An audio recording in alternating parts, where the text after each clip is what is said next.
చేసేటటువంటి వ్యక్తి తెలుగువాడై ఉండాలి. ఏ పెద్ద కంపెనీలైనా, ఎక్కడ పెద్ద ఉన్నతమైనటువంటి స్థానంలో ఉన్న కంపెనీలైనా వాటన్నిటికీ కూడా రథసారథిగా తెలుగు వాళ్ళు ఉండాలి.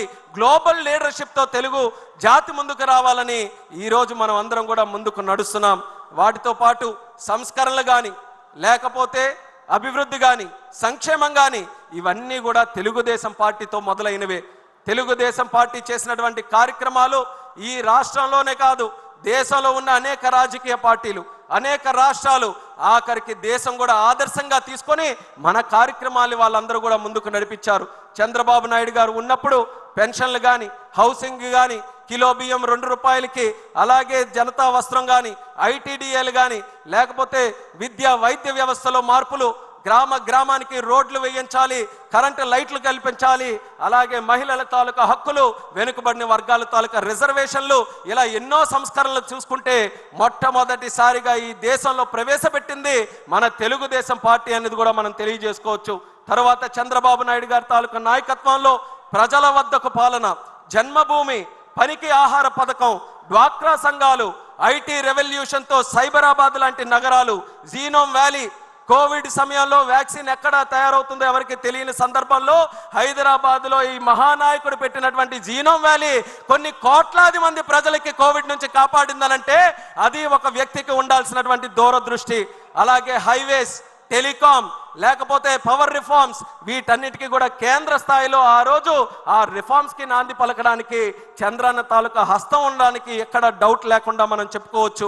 ఎయిర్పోర్టులు ఈరోజు 160 ఎయిర్పోర్ట్లు ఉన్నాయి.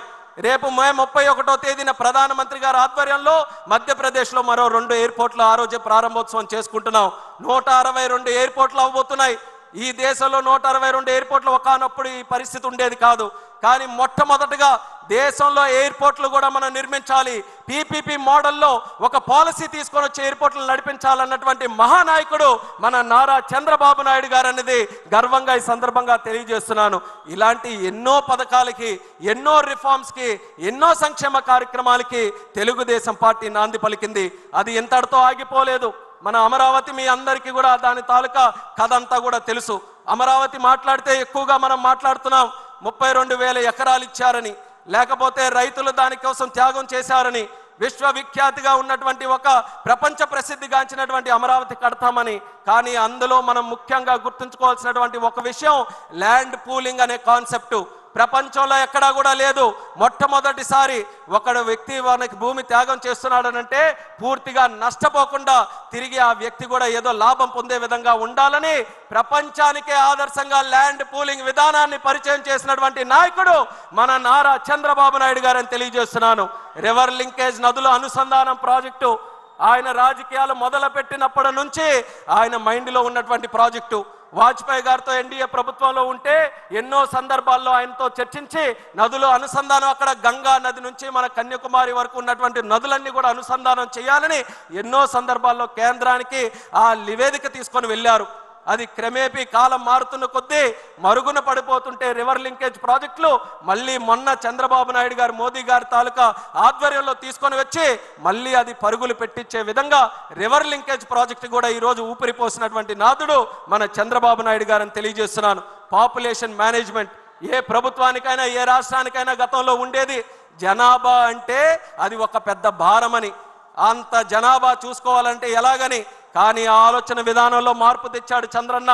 జనాభా అంటే కేవలం భారం కాదు, అది ఒక యాసెట్ లాగా. మనకు డబ్బు ఎంత ఉంటే ఎంత బలంగా ఉంటామనుకుంటామో, ఎంత జనాభా ఉంటే అంత బలం ఈ రాష్ట్రంకి, జాతికి ఉంటుందనే ఆలోచనతో పాపులేషన్ మేనేజ్మెంట్ విధానానికి కూడా ఈరోజు మరొకసారి శ్రీకారం చుడుతున్నారు. P4 లాంటి ప్రోగ్రామ్స్, P3 ప్రోగ్రామ్ చూసాం, కానీ ఈరోజు P4 ప్రోగ్రామ్ కూడా చేస్తున్నారు. స్కిల్ సెన్సెస్, అలాగే క్వాంటమ్ వ్యాలీ, ఆర్టిఫిషియల్ ఇంటెలిజెన్స్ని, అలాగే న్యూ కంప్యూటింగ్ని, వీటన్నిటిని కూడా మన తెలుగు జాతికి నిత్య అనుసంధానంతో ముందుకు నడిపించాలని క్వాంటమ్ వ్యాలీ, క్రియేటివ్ ఎకానమీ.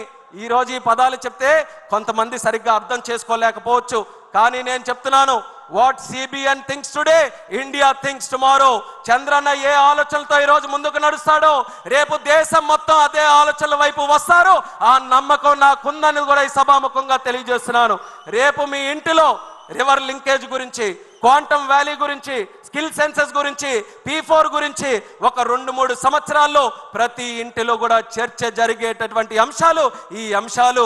అటువంటి అంశాలకి జన్మనిచ్చినటువంటి పార్టీ మన తెలుగుదేశం పార్టీ అనేది కూడా ఈ సభాముఖంగా తెలియజేసుకుంటున్నాను. అలాగే అన్ని మాట్లాడుతున్నాం, కానీ తెలుగుదేశం పార్టీ అనంటే మొట్టమొదటిగా గుర్తొచ్చేది మన పసుపు దళం, పసుపు సైనికులు, మన కార్యకర్తలు. ఈ కార్యకర్తల వల్లే 43 సంవత్సరాలుగా ఎన్ని సంక్షోభాలు వచ్చినా, ఎన్ని ఆటంకాలు వచ్చినా సరే 43 సంవత్సరాలుగా మన ప్రయాణం చెక్కు చెదరకుండా ముందుకు కొనసాగుతుంది. ఏ పార్టీ అయినా కార్యకర్తలకి మనం ఉండేటటువంటి అనుసంధానం ఉందా? ఒక్కసారి గమనించండి. మన రాష్ట్రంలో ఉండే పార్టీలు చూడండి, ఇతర రాష్ట్రాల్లో ఉండే పార్టీలు చూడండి.